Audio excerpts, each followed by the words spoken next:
Video like जरूर कर लीजिए और ऐसे वीडियो लगातार फ्री में पाने के लिए चैनल को तुरंत सब्सक्राइब कर लीजिए और बेल आइकन को जरूर टैप कर लीजिए ताकि आगे भी सारे वीडियो आपको मिलते रहे। यूट्यूब में फॉलो करते हैं तो प्लीज ये वाला फ्री टेलीग्राम चैनल जरूर ज्वाइन कर लीजिएगा। सारे नोटिफिकेशन सारे अपडेट यहीं पे आते हैं, ध्यान रखिए। Hello everyone, welcome to ROARO by study for civil services, myself Alka Pandey. तो दोस्तों, इस वीडियो में हम लोग देख रहे हैं भारतीय राज्य व्यवस्था और आज पढ़ेंगे हम लोग राष्ट्रपति के बारे में। ठीक है, अभी तक हम लोगों ने DPSP तक कंप्लीट किया है। देखिए, तो संविधान के भाग 5 के अनुच्छेद 52 से लेके 78 तक में संघ की कार्यपालिका का वर्णन है और संघ की कार्यपालिका में राष्ट्रपति है, उपराष्ट्रपति, प्रधानमंत्री, मंत्रिमंडल, महान्यायवादी, ये सारी चीज़ें हैं। ठीक है, तो राष्ट्रपति जो है ये राज्य का प्रमुख होता है और यह भारत का प्रथम नागरिक है और राष्ट्र की एकता, अखंडता और सुदृढ़ता का प्रतीक होता है। ठीक, तो पार्ट 5 है, भाग 5, अनुच्छेद 52 से लेके 78 तक। ठीक है, इसमें संघ की कार्यपालिका। तो चलिए सबसे पहले देखते हैं राष्ट्रपति का निर्वाचन। ध्यान से देखिएगा, राष्ट्रपति का निर्वाचन जो है वो जनता के द्वारा प्रत्यक्ष रूप से नहीं होता है, बल्कि एक निर्वाचन मंडल के सदस्यों द्वारा उसका निर्वाचन किया जाता है। जनता के द्वारा इसका डायरेक्ट निर्वाचन नहीं होता है। तो इसमें देखिए कौन कौन लोग शामिल होते हैं। पहले तो संसद के दोनों सदनों के निर्वाचित सदस्य, फिर राज्य विधानसभा के निर्वाचित सदस्य और केंद्र शासित प्रदेशों दिल्ली, पुडुचेरी विधानसभाओं के निर्वाचित सदस्य, ये इसके निर्वाचन में शामिल होते हैं। और इसके पद हेतु अर्हताएं क्या क्या हैं, तो देखिए सबसे पहले तो भारत का नागरिक हो, 35 वर्ष की आयु पूरा कर चुका हो और इसमें देखिए लोकसभा का सदस्य निर्वाचित होने के लिए अर्हित है, यानी लोकसभा का सदस्य भी होना चाहिए। वह संघ सरकार में या किसी राज्य सरकार में अथवा किसी स्थानीय प्राधिकरण में अथवा किसी सार्वजनिक प्राधिकरण में लाभ के पद पर न हो। ठीक है, ये सारी जो हैं अर्हताएं हैं राष्ट्रपति होने के लिए। याद रखिएगा, कंफ्यूज नहीं करना है, लोकसभा का सदस्य होना चाहिए और आयु जो है 35 साल होनी चाहिए। फिर भारत का जो राष्ट्रपति होता है वो तीनों सेनाओं यानी थल सेना, वायुसेना और नौसेना, इसका प्रधान सेनापति होता है। यह राष्ट्र का प्रतिनिधित्व करता है परंतु राष्ट्र का नेतृत्व नहीं। किसी भौगोलिक क्षेत्र को अनुसूचित क्षेत्र घोषित करने का संवैधानिक अधिकार जो है राष्ट्रपति के पास होता है। फिर देखते हैं अनुच्छेद 54। अब देखिए जो जो भी अनुच्छेद आएंगे ना वो राष्ट्रपति से संबंधित होंगे, इसको नोट्स बना लीजिएगा इसकी। ठीक है, तो अनुच्छेद 54 के अनुसार राष्ट्रपति के चुनाव में राज्य विधानसभा मंडल के उच्च सदन अर्थात विधान परिषद के सदस्य नहीं कर सकते हैं। यदि मुख्यमंत्री इस सदन का सदस्य है तो राष्ट्रपति के चुनाव में वो मतदान करने के लिए उसका पात्र नहीं होगा। अगर भारत के राष्ट्रपति के चुनाव में कोई विवाद है तो उस विवाद को अनुच्छेद 71(1) के अनुसार भारत के सर्वोच्च न्यायालयों को सौंप दिया जाएगा और सर्वोच्च न्यायालय द्वारा इसका जो उसका निश्चय होगा सर्वोच्च न्यायालय का वही अंतिम होगा। अनुच्छेद 56(1) के अनुसार राष्ट्रपति अपने पद ग्रहण के दिन से 5 वर्ष की अवधि तक पद धारण करता है। ठीक है, अनुच्छेद 56(1) में ये बताया गया है कि उसके पद की अवधि 5 वर्ष है। फिर आता है अनुच्छेद 65। तो इसके अनुसार क्या है कि यदि मृत्यु, त्यागपत्र अथवा हटाए जाने की स्थिति में राष्ट्रपति का पद जो है वो रिक्त हो तो पद का कार्यभार जो है वो उपराष्ट्रपति संभालेगा और तथा अगर किसी कारणवश उपराष्ट्रपति भी उपलब्ध नहीं है तो उच्चतम न्यायालय का मुख्य न्यायाधीश या फिर उसके न रहने पर उसी न्यायालय का वरिष्ठतम न्यायाधीश जो उस समय उपलब्ध है राष्ट्रपति के कृत्यों को संपादित करेगा। ये है राष्ट्रपति उत्तराधिकार नियम 1969, बहुत ही इम्पॉर्टेंट है। ठीक है, ध्यान से पढ़िएगा, बहुत ईजी है। राष्ट्रपति उत्तराधिकारी अधिनियम 1969 है ये। तो इसमें क्या है, अनुच्छेद 65 में क्या दिया हुआ है कि मान लीजिए किसी कारणवश राष्ट्रपति का जो पद है अगर वो रिक्त हो जाता है तो उसके स्थान पर उपराष्ट्रपति रहेगा और मान लीजिए किसी कारणवश उपराष्ट्रपति भी नहीं है तो उच्चतम न्यायालय का मुख्य न्यायाधीश और उच्चतम न्यायालय का मुख्य न्यायाधीश भी ना होने पर उसी न्यायालय का वरिष्ठतम न्यायाधीश जो है वो राष्ट्रपति का कार्यभार संभालेगा। ठीक, क्लियर हो गया होगा बिल्कुल। अब आगे है अनुच्छेद 53(1). ठीक है, तो इसमें क्या बोला गया है कि संघ की कार्यपालिका शक्ति राष्ट्रपति में निहित होगी जिसका प्रयोग वह इस संविधान के अनुसार स्वयं या अपने अधीनस्थ अधिकारियों द्वारा करेगा। इस प्रकार भारतीय संघ का कार्यपालिका अध्यक्ष जो है वो राष्ट्रपति होता है। ठीक। अगला है अनुच्छेद 74 सब क्लॉज 1। इसके तहत क्या है कि प्रधानमंत्री मंत्रिपरिषद का प्रधान होता है। अनुच्छेद 74(1) इस प्रधानमंत्री मंत्रिपरिषद का प्रधान होता है। और 75(1) के अनुसार क्या बताया गया है कि प्रधानमंत्री की जो नियुक्ति होती है वो राष्ट्रपति के द्वारा होती है। कोई भी व्यक्ति यदि संसद का सदस्य नहीं है तब भी वो प्रधानमंत्री बन सकता है या मंत्रिपरिषद में सम्मिलित हो सकता है, लेकिन बस ये है कि 6 माह के भीतर उसको सदन की सदस्यता अवश्य लेनी पड़ेगी। ठीक है, तो ये बताया गया है प्रधानमंत्री की नियुक्ति से संबंधित है 75(1) में। फिर है कि भारत एक गणराज्य है, तो इसका मतलब क्या होता है? इसका मतलब ये है कि भारत का जो राष्ट्राध्यक्ष होगा वो निर्वाचित होगा, न कि वंशानुगत। ठीक है, अतः भारतीय गणतंत्र का ये प्रमुख राष्ट्राध्यक्ष होता है जिसका चुनाव अप्रत्यक्ष निर्वाचन प्रणाली द्वारा किया जाता है। फिर है कि 44वें संविधान संशोधन 1978 द्वारा अनुच्छेद 74(1) में एक परांतक जोड़ा गया, जिसके तहत राष्ट्रपति को कोई भी मामला मंत्रिपरिषद द्वारा पुनर्विचार किए जाने के लिए वापस भेजने का अधिकार दिया गया। ध्यान से एक एक चीज़ देखते चलिएगा। ठीक है, और ये 74(1) में इसको जोड़ा गया था 44वें संविधान संशोधन द्वारा।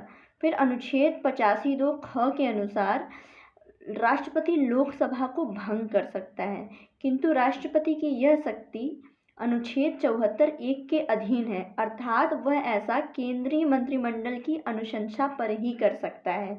ठीक है, देख रहे हैं ना कि सब कुछ एक दूसरे से बिल्कुल इंटरकनेक्टेड है। ठीक है, इसी को रिस्पॉन्सिबिलिटी भी कहा जाता है। तो इसमें यही है कि 85(2) ख में ये अधिकार तो दिया गया कि राष्ट्रपति लोकसभा भंग कर सकता है, लेकिन ये जो शक्ति है वो आर्टिकल 74(1) के अधीन है, कि मतलब उनको ये लोकसभा को भंग करने के लिए भी केंद्रीय मंत्रिमंडल की अनुशंसा आवश्यक है। उल्लेखनीय है कि मंत्रिमंडल में कैबिनेट स्तर के मंत्री शामिल होते हैं, जबकि मंत्रिपरिषद में सभी कैबिनेट, राज्य, उपमंत्री सब शामिल होते हैं।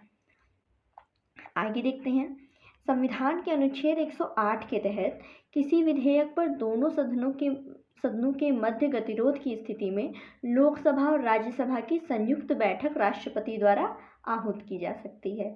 और अनुच्छेद 118(4) के तहत दोनों सदनों की संयुक्त बैठक की अध्यक्षता लोकसभा अध्यक्ष द्वारा की जाती है। फिर है भारतीय संविधान के अनुच्छेद 79 के अंतर्गत भारत का राष्ट्रपति संसद का एक संघटक भाग है। ठीक है, वह प्रत्येक वर्ष दोनों सदनों की संयुक्त बैठक को संबोधित करता है और संविधान के अनुच्छेद 123 के तहत विशेष परिस्थितियों में अध्यादेश जारी कर सकता है, परंतु वह दोनों सदनों में चर्चा में भाग नहीं लेता है। बहुत ही इम्पोर्टेंट, एग्जाम में कई बार पूछा गया है। संसद क्या है कि लोकसभा, राज्यसभा और उसका तीसरा भाग होता है राष्ट्रपति। वो एज अ पार्ट होता है, एक भाग होता है संसद का, ना कि वो कोई सदस्य होता है। ठीक है, तो संसद के 3 भाग, राष्ट्रपति, लोकसभा, राज्यसभा, और इसमें क्या है 79 के अंतर्गत बताया गया है ये कि ये इसका संघटक भाग है। और 123 के अंतर्गत में बताया गया है कि विशेष परिस्थितियों में अध्यादेश जारी कर सकता है। ये एग्जाम में पूछा गया है, ये वाला अध्यादेश वाला। फिर पेप्सू विनियोग विधेयक मामले में 1954 में राष्ट्रपति राजेंद्र प्रसाद ने अत्यंतिक वीटो का प्रयोग किया था, जबकि 1986 में राष्ट्रपति ज्ञानी जैल सिंह ने भारतीय डाकघर संशोधन विधेयक पर पॉकेट वीटो का प्रयोग किया गया था। अत्यंतिक जो वीटो होता है ये मंत्रिमंडल की इच्छा के अधीन होता है, लेकिन पॉकेट वीटो स्वेच्छा से माना जाएगा। 1986 में जो राष्ट्रपति जैल सिंह थे उन्होंने भारतीय पोस्ट ऑफिस संशोधन के संबंध में वही पॉकेट वीटो इसका प्रयोग किया था। उल्लेखनीय है कि जब राष्ट्रपति दोनों सदनों द्वारा पारित बिल को अपने पास असीमित समय सीमा के लिए, ठीक है, लंबित रखता है, अर्थात वह इस पर सहमति ही नहीं देता है, न ही उसको पुनर्विचार के लिए लौटाता है, तो इसको संवैधानिक शब्दावली में जेबी निषेधाधिकार यानी पॉकेट वीटो बोला गया है। ठीक, इसका भी एक बार यूज हुआ है, याद रखिएगा। 1986 में राष्ट्रपति जैल सिंह के द्वारा भारतीय डाक संशोधन विधेयक पर पॉकेट वीटो का प्रयोग किया गया।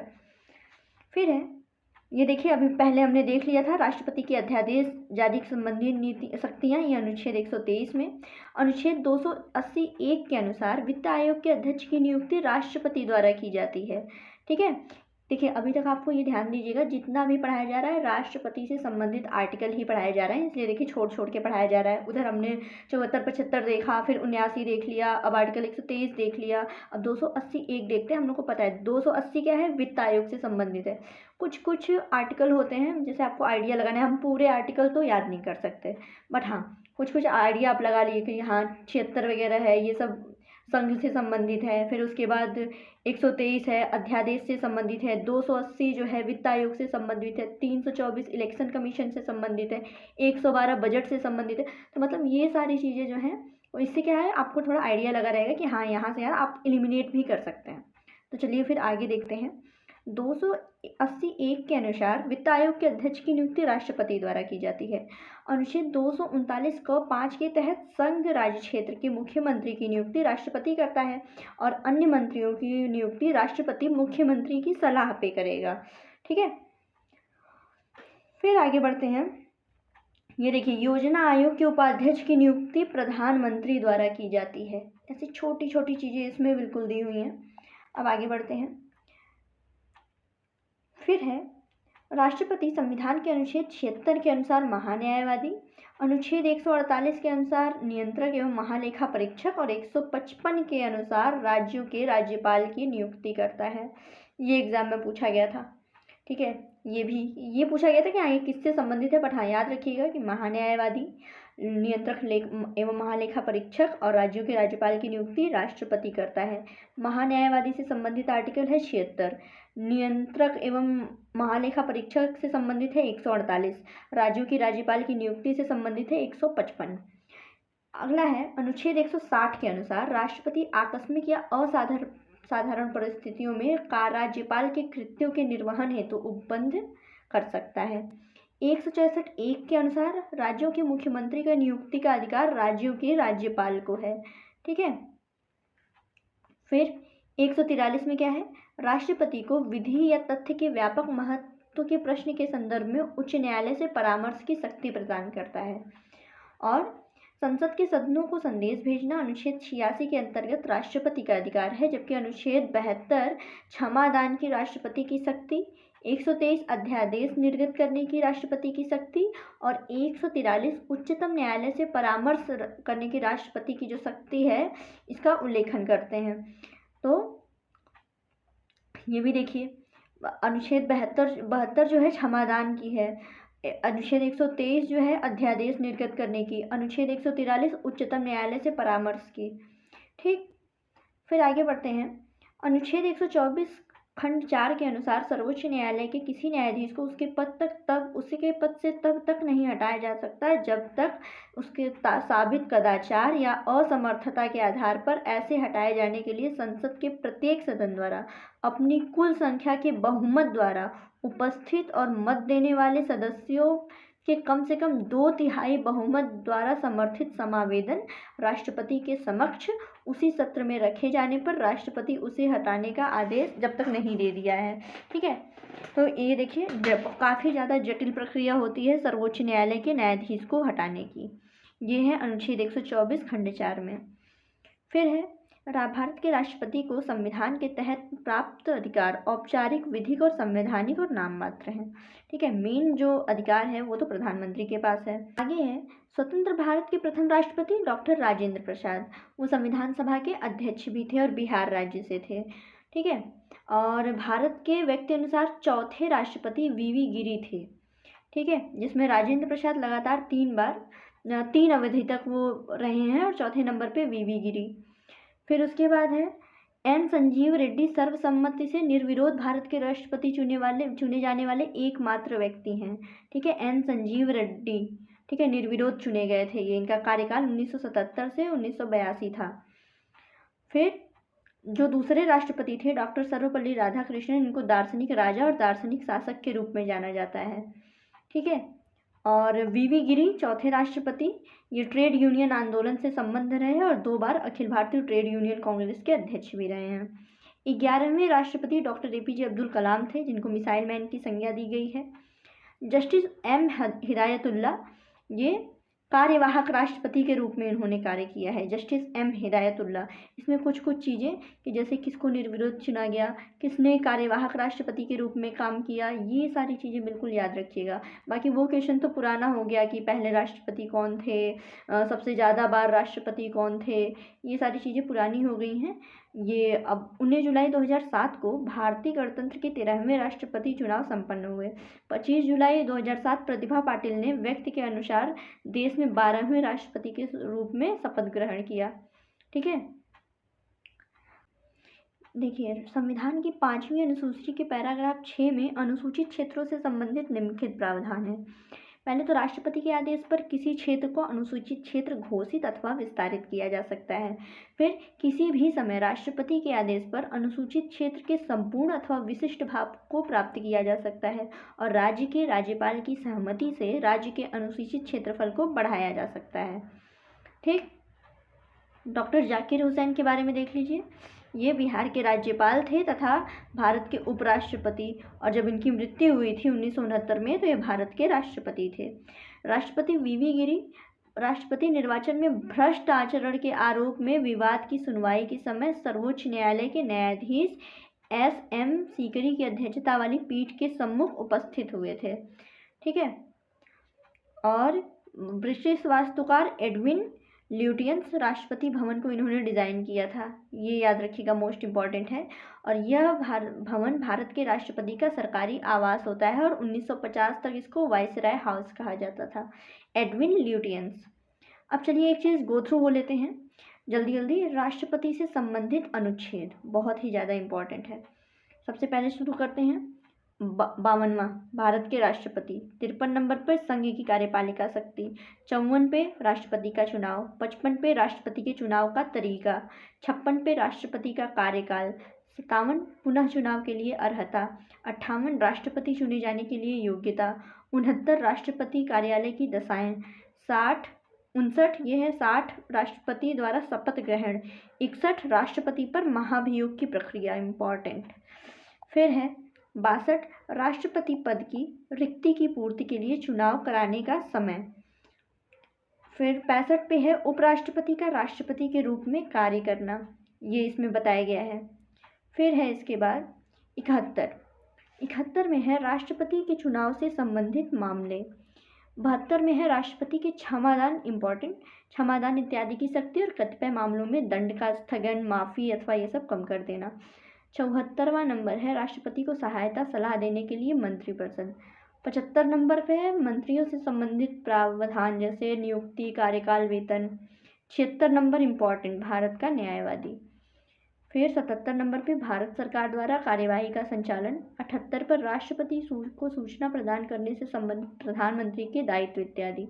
85 नंबर पर आता है संसद के सत्र, सत्रावसान और भंग करना। 111 आता है संसद द्वारा पारित विधेयकों पर सहमति प्रदान करना।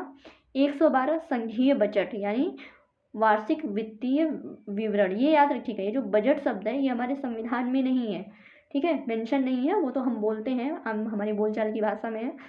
फिर है 123 पे राष्ट्रपति के अध्यादेश जारी करने की शक्ति और 143 है राष्ट्रपति की सर्वोच्च न्यायालय से सलाह लेने की शक्ति। तो ये जितने अनुच्छेद हैं राष्ट्रपति से संबंधित हैं। तो दोस्तों ये हमने पढ़ लिया पूरा भारतीय राज्य व्यवस्था में राष्ट्रपति के बारे में। तो अब देखेंगे अगले वीडियो में। Thank you so much.